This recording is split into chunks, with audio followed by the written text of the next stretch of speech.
ఇకపై మీకు ఇష్టమైన ఫేవరెట్ సీరియల్స్ యొక్క ఫుల్ ఎపిసోడ్స్ యూట్యూబ్లో అందుబాటులో ఉండవు. కేవలం సన్నెక్స్లో మాత్రమే ఫ్రీగా చూడొచ్చు. మళ్ళీ ఇలాంటిదేమైనా చెయ్యాలనుకుంటే దొంగచాటుగా కాదు, నేరుగా నా ముందుకొచ్చి చెయ్యి. అప్పుడు చెప్తా నీ సంగతి.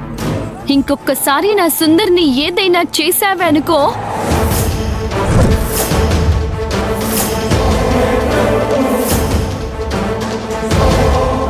ఆనంది, ఇంకా వీళ్లతో మాటలేంటి? వీళ్లకు ఎన్నిసార్లు చెప్పినా మారే రకాలు కాదు.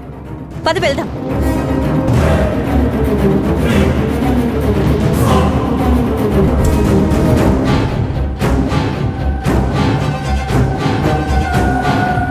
జరిగిన అవమానానికి వీళ్ళకి తగిన శాస్తి చేయాలి. వీళ్ళని వదలకూడదు.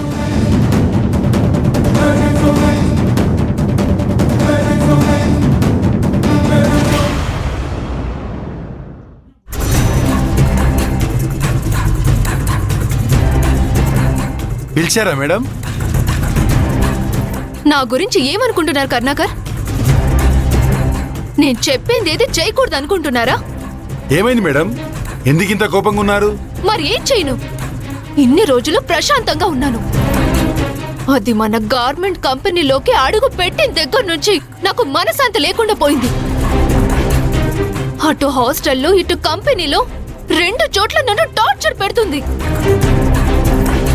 నేనెప్పుడు అనుభవించని అవమానాన్ని, అసహనాన్ని ఈ ఆనంది వల్ల అనుభవిస్తున్నాను. అసలు ఏం జరిగింది మేడం?